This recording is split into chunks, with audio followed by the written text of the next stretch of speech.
biasanya memasuki musim hujan itu mulai banyak para calon pekebun yang berburu bibit atau membeli bibit. Yang akhirnya yang datang awal itu biasanya mendapatkan bibit yang masih bagus. Ketika semakin lama grade-nya sudah semakin turun, semakin sortir. Bibit nanti bisa beradaptasi dengan lokasi yang akan ditanami, yaitu adaptasi dengan lingkungan, terutama baik cuaca, panasnya lokasi tersebut, kecepatan angin dan sebagainya. Sehingga nanti ketika ditanam itu bibit sudah benar-benar siap. Setelah land clearing langsung mencari bibit. Padahal itu keadaan masih di pertengahan kemarau. Alhamdulillah sampai saat ini pertumbuhan bibitnya bagus. Proses land clearing pembuatan lubang tanam juga bisa maksimal. Keadaan bibit itu juga sudah beradaptasi dengan lingkungan.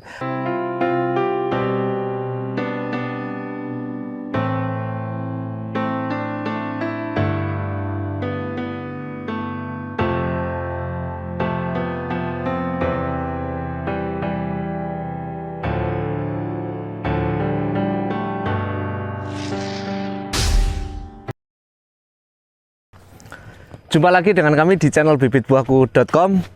Bagi Anda yang sedang berencana untuk berkebun alpukat, mungkin bingung hal apa dulu yang harus dilakukan. Lah, di sini kami akan berbagi terkait tips apa yang sebaiknya dilakukan di awal.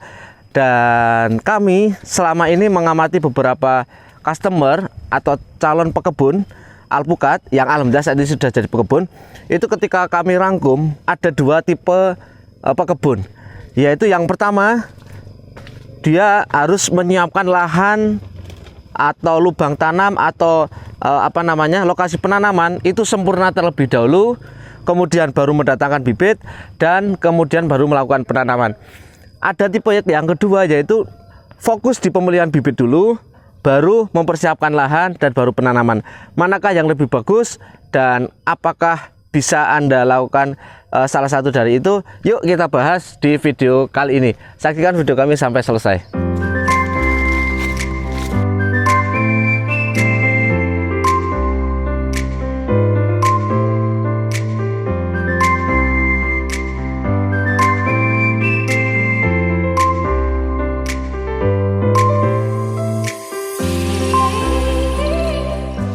Di sekeliling saya ini adalah bibit alpukat Mickey ukuran 70 cm up, dan beberapa sudah rencana nanti kita kirim, nanti kita sortir. Biasanya sortir itu kita ambil dulu yang bagus-bagus, yang besar-besar, dan bertahap nanti ketika ada pembeli lagi kita sortir lagi. Jadi yang pertama itu biasanya mendapatkan bibit yang lebih bagus. Oke, langsung saja di apa yang tadi kami sampaikan, bahwa tipe pertama itu calon pekebun mempersiapkan lahan terlebih dahulu, baru kemudian mencari bibit, baru melakukan penanaman. Keunggulan dari konsep ini itu pertama tidak tergesa-gesa dalam mengelola lahan. Karena apa? Karena bibit keadaan belum ada atau belum ready. Apalagi itu biasanya dilakukan jauh-jauh hari sebelum bulan-bulan memasuki musim penghujan. Jadi masih di pertengahan kemarau atau di awal kemarau sudah melakukan pengolahan lahan. Ini sangat bagus karena lokasi atau lubang tanam nanti benar-benar sudah bagus. Yang kedua, teknik ini juga bisa dilakukan menggunakan fermentasi yang ada di lubang. Jika mepet itu biasanya agak susah, tapi ketika masih jauh antara pembuatan lubang tanam atau persiapan lahan dengan penanaman, maka bisa menggunakan teknik yang pernah kami buatkan videonya, dan untuk selengkapnya bisa cek video di atas ini. Selain itu, keunggulan dari teknik ini adalah pekebun tidak harus merawat bibit terlebih dahulu atau merawat bibit di lokasinya dalam waktu yang cukup lama. Jadi biarkan lahan terbuka, lahan siap ditanami, beliau baru mencari bibit untuk ditanam menjelang masa-masa penanaman. Namun kelemahannya adalah seperti yang kami sampaikan tadi, biasanya memasuki musim hujan itu mulai banyak para calon pekebun yang berburu bibit atau membeli bibit. Yang akhirnya yang datang awal itu biasanya mendapatkan bibit yang masih bagus. Ketika semakin lama grade-nya sudah semakin turun, semakin sortir. Itu sepenuhnya tidak salah, meskipun nanti di pembibitannya pun semakin lama tetap tanaman itu akan dirawat, tapi tetap ada perbedaan antara konsumen atau pembeli bibit yang awal dengan yang nomor sekian, karena biasanya bibit masih banyak dan masih bebas untuk memilih. Itu kelemahan ketika teknik pertama. Teknik yang kedua yaitu mempersiapkan bibitnya dulu, baru mempersiapkan lahan.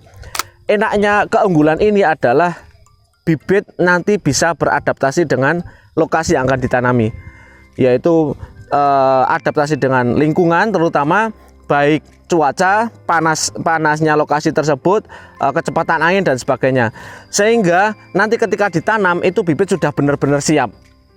Catatannya harus ada waktu untuk merawat bibit tersebut. Ini sangat bagus karena pertama bibit tadi sudah beradaptasi bagus dengan lingkungan. Yang kedua,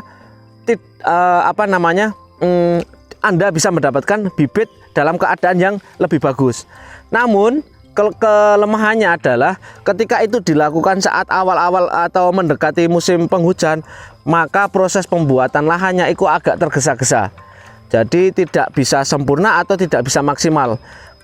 Apalagi jika itu sudah memasuki musim hujan, lokasi belum siap sedangkan bibit sudah ada, dan kemudian Anda memaksakan untuk menanam, hasilnya kurang bagus, atau ditunda sampai hampir memasuki pertengahan musim hujan, akhirnya bibit ditanam keadaan hanya mendapatkan musim hujan sebentar, kemudian masuk musim kemarau padahal irigasi belum selesai. Jadi sesuaikan dengan kemampuan Anda. Salah satu contoh yang ada di Wonogiri itu beliau land clearing dulu, setelah land clearing langsung mencari bibit, padahal itu keadaan masih di pertengahan kemarau. Alhamdulillah sampai saat ini pertumbuhan bibitnya bagus, proses land clearing pembuatan lubang tanam juga bisa maksimal, keadaan bibit itu juga sudah beradaptasi dengan lingkungan. Untuk bibit yang tidak cocok, biarkan dia tumbuh apa adanya. Kita tetap rawat dengan maksimal. Ketika ada bibit yang varietasnya itu sebenarnya tidak cocok dengan lokasi, maka dia akan terlihat kerdil, maka jangan ditanam. Ini akan mengurangi resiko ketika penanaman nanti, daripada kerdilnya baru kita ketahui atau tidak cocoknya tanaman itu baru ketahui ketika sudah ditanam, itu menguras biaya dan tenaga. Enaknya ketika dalam satu lokasi ternyata tanaman itu dicek dalam proses karantina tidak sesuai dengan lokasi tersebut untuk faktor eksternalnya, maka Anda sudah bisa mengantisipasi sebelum penanaman. Dan bagi Anda yang menonton video ini saat ini, yaitu di bulan November tahun 2023, berhubung ini sudah masuk bulan November dan sebentar lagi memasuki musim hujan, sebaiknya gunakan metode yang kedua, yaitu memulai berburu bibit terlebih dahulu, dan baru kemudian bisa Anda rawat. Karena jika semakin lama, apalagi sampai Februari, biasanya bibit sudah dimanapun, baik di tempat kami maupun di penjual bibit yang lain atau di penangkaran bibit yang lain, itu di bulan-bulan itu biasanya sudah sortiran sudah grade yang kesekian. Meskipun tetap dirawat, tetap bagus keadaannya, tapi berbeda dengan yang pembeli pertama datang, itu pasti masih bagus barangnya, kita juga masih banyak pilihannya, jadi bisa Anda prioritaskan di bibit terlebih dahulu.